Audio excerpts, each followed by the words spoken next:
Hello, my name is Jonathan, and this is a brief commentary upon Rainbow Six Lockdown. Right off the bat, I dare say that most fans of the franchise would argue that Lockdown is the worst one, at least out of the games released on PC. And while that reputation may or may not be well deserved, it is in my opinion not the worst one. Of course, Raven Shield will always hold the place as the best Rainbow Six title of all time in my heart, and I think it hurt Lockdown to come right after such a great title. In fact, one would argue that Raven Shield is the definitive Rainbow Six title and experience. However, Raven Shield on consoles was a different and altogether unsatisfactory experience, one that not even the good story and thrilling gameplay could save, since the planning stage was removed. They needed to make the game more streamlined, and that is where Lockdown comes in. The command structure in Lockdown does not have any planning. Instead, the entire thing is done in the same way SWAT 4 did it, with a command bar detailing what you want done. Sadly, this is not done as good as in SWAT 4, and the AI is not as skilled at executing the commands. But it does at least try, but it will still work a lot better than the command system did in Vegas.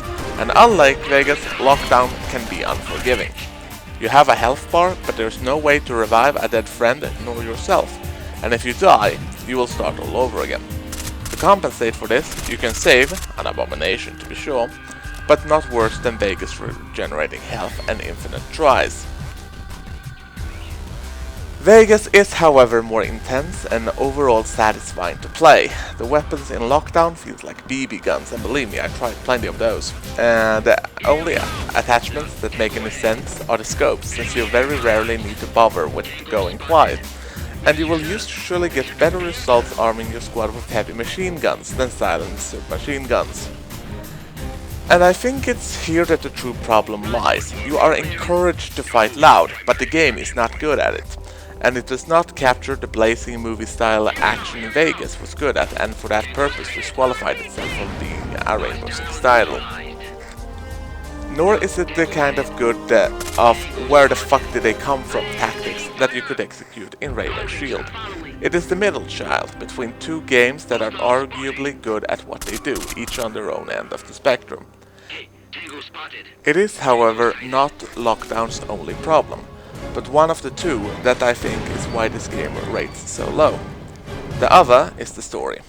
The missions feel disjointed, and it would not be anything wrong with this if it was intentional. It does not help that the story itself is a bland cocktail of cliches. Overall, Lockdown may be worth your time since you can get it for about a $5 on Steam, cheaper during sales, but it's not a game worth returning to at regular intervals. Sometimes it's worth playing just to get that itch scratched or to do a door breach where you do not need to worry about arrests. But if you never played Rainbow Six, then Lockdown is not your gateway to the franchise, and frankly, it has never been.